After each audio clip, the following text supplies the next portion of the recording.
మరొక్కసారి రుజువైంది. ఇలా కేసీఆర్ గారి నాయకత్వంలో ఇలా బీఆర్ఎస్ పార్టీ ఇలా ప్రజలకి జనతా గ్యారేజ్ లాగా ఉన్నదని ఇలా మరొకసారి రుజువైందని చెప్పక తప్పదని చెప్పి సందర్భంగా తెలియజేస్తా ఉన్నాను. అది గ్రూప్ 1 ఎగ్జామ్లు నిరుద్యోగ యువత కావచ్చు, ఇలా అదేవిధంగా లగచర్ల రైతులు కావచ్చు, ఇలా హైడ్రా కావచ్చు, ఇలా ప్రజలకి సమస్య వస్తే ఇలా కేసీఆర్ గారు గుర్తొస్తూ ఉన్నారు. ఇలా వస్తూ ఉన్నారు, మా పార్టీ ఆఫీస్కి వచ్చి మాకు ఈ సమస్య ఉంది ఖచ్చితంగా మాకు చెప్పాలని చెప్తా ఉన్నారు.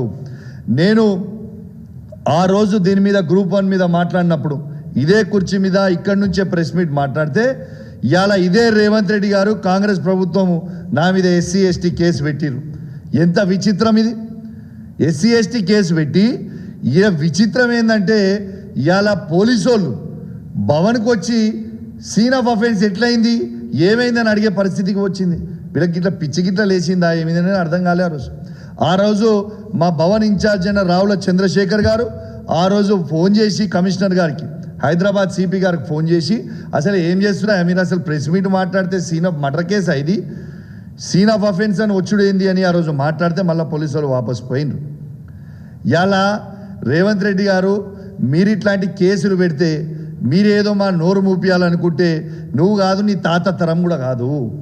ఖచ్చితంగా కేసీఆర్ గారి నాయకత్వంలో మేము ప్రజలకి తప్పు జరుగుతుంది అంటే ప్రశ్నిస్తూనే ఉంటాము.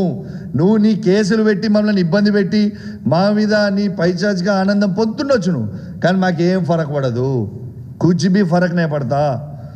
కానీ ప్రజలకి ఇబ్బంది వస్తే మాత్రం తప్పకుండా మేము ప్రజల పక్షాన నిలబడతాం, గ్యారెంటీగా నిలబడతాం. ఇలా నిలబడతాం, వాళ్ళని ఆదుకుంటాం. మాకు కేసీఆర్ గారు నేర్పించిన సంస్కారం అది. నీ లెక్క ఉట్టి డ్రామాలు చేసుడు, యాక్టింగ్లు చేసుడు, టీవీ ఫోజులు ఇచ్చుడు, పోజులు కొట్టి పోవుడు, చేయి ఊపుకుంటూ పోవుడు మాతో కాదా? మాకు కేసీఆర్ గారు అది నేర్పలేదు. మాకు కేసీఆర్ గారు బాజాబ్తూ ప్రజలకి కష్టాలు వస్తే ఖచ్చితంగా వాళ్ళ వెంట ఉండాలి అని మాకు కేసీఆర్ గారు నేర్పినరు. మేము కేసీఆర్ గారి బాటల్లో మేము నడుస్తూ ఉన్నాం. మేము ఆనాడే చెప్పినాం, నిరుద్యోగ యువతకు మొత్తం కూడా చెప్పినాం, ఈ భారతదేశ చరిత్రలోనే కేసీఆర్ గారు ఇచ్చిన గవర్నమెంట్ ఉద్యోగాలు నోటిఫికేషన్ 2,33,000 ఉద్యోగాలు కేవలం నోటిఫికేషన్ ఇచ్చింది భారతదేశ చరిత్రలోనే కేసీఆర్ గారి ప్రభుత్వం ఒక్కటే. దాంట్లో మేము ప్రభుత్వం ఉన్నప్పుడు దాదాపు 1,60,000 ఉద్యోగాలు నింపినాం. ఇంకా 60,000 మందికి ఎగ్జామ్లు రాపించి రిజల్ట్ పెండింగ్ పెట్టినాం. అంటే 2,32,000 ఉద్యోగాలలో 2,20,000 ఉద్యోగాలు గవర్నమెంట్ ఉద్యోగాలు నింపింది కేసీఆర్ గారి ప్రభుత్వం అని మరొక్కసారి యువత గుర్తు చేస్తూ ఉన్నాను. అదేవిధంగా కేసీఆర్ గారి నాయకత్వంలో కేటీఆర్ గారు కూడా ప్రైవేట్ ఉద్యోగాలు ఈ తెలంగాణ రాష్ట్రంలో బెంగళూరుని కర్ణాటకని దాటేసి 10 లక్షల ఉద్యోగాలు ఇవాళ ఇచ్చింది కేసీఆర్ గారు అనేది కూడా ప్రైవేట్ ఉద్యోగాలు అనేది కూడా మీ అందరు కూడా గుర్తుపెట్టుకోవాలా. మేము ఆ రోజు అసెంబ్లీ సాక్షిగా ఆనాడు మేము ఎన్నోసార్లు సవాల్ విసిరినాం. ఇవాళ ఈ భారతదేశ చరిత్రలోనే ఏ ఒక్క రాష్ట్రంలో అయినా, కాంగ్రెస్ పరిపాలిస్తున్న రాష్ట్రమైనా బీజేపీ పరిపాలిస్తున్న రాష్ట్రమైనా ఎక్కడైనా కూడా మా కేసీఆర్ గారి కంటే ఒక్క గవర్నమెంట్ ఉద్యోగం ఎక్కువ ఇచ్చినట్టు మీరు చూపిస్తే మేము రాజీనామా చేస్తామని అసెంబ్లీ సాక్షిగా ఆనాడు కేసీఆర్ గారి నాయకత్వంలో కేటీఆర్ గారు సవాల్ విసిరిండ్రు. ఎందుకో తోక ముడుచుకొని వేయరు, ఎవరు మాట్లాడలే. ఎందుకు చూపిస్తలేరు అంటే ఎక్కడ కూడా లేవు, కేసీఆర్ గారు ఇచ్చింది తప్పితే ఎవరు ఇచ్చింది లేదు అనేది స్పష్టంగా ఇలా యువత కూడా అర్థం చేసుకోవాలని మీ అందరు కూడా విజ్ఞప్తి చేస్తూ ఉన్నాను. అదేవిధంగా ఇలా రేవంత్ రెడ్డి గారి ముఖం ఎక్కడ పెట్టుకుంటాడు, దీనికి జవాబు చెప్పాలి. ఇలా నువ్వు ఏదో ఆ రోజు పిలిచి మాట్లాడి మా మీద కేసులు పెట్టి, మా పిల్లల మీద కేసులు పెట్టి, మా వాళ్ళు మాట్లాడోళ్ళ మీద తీసుకుపోయి కొట్టుడు, నువ్వు ఎన్ని కొట్టినా ఎన్ని కేసులు పెట్టినా దీని మీద జవాబు చెప్పాల్సిన అవసరం రేవంత్ రెడ్డి గారు ఖచ్చితంగా ఉన్నది. ఇలా హైకోర్టే ఇలా తప్పుడు తడక, ఇలా తప్పుడు చేసినావు నువ్వు, ఇలా ఖచ్చితంగా రీవాల్యుయేషన్ అని చేయండి, లేకుంటే మళ్ళా ఎగ్జామే రీషెడ్యూల్ చేయండి 8 months లోపల అని స్వయంగా ఇలా హైకోర్టే చెప్పింది. ఎస్, నేను దీని గురించి 6 నెలల ముందే చెప్పిన, మళ్ళా చెప్తున్నా, గట్టిగా చెప్తున్నా, వినండి. ఇలా రేవంత్ రెడ్డి గారు కాంగ్రెస్ ప్రభుత్వం బరాబర్ గ్రూప్ 1 పోస్టులు అన్నీ కూడా అమ్ముకున్నది. వాళ్ళ దగ్గర డబ్బులు తీసుకున్నారు. రేవంత్ రెడ్డి గారు సీఎంఓ ఆఫీసే ఇలా డబ్బులు తీసుకొని వాళ్ళకి పోస్టులు ఇచ్చిండ్రు. దీనికి ఇంకొక ఉదాహరణ కూడా చెప్తా మీకు. ఎందుకు ఇంత ఖచ్చితంగా చెప్తున్నానని మళ్ళొక్కసారి గుర్తు చేస్తా.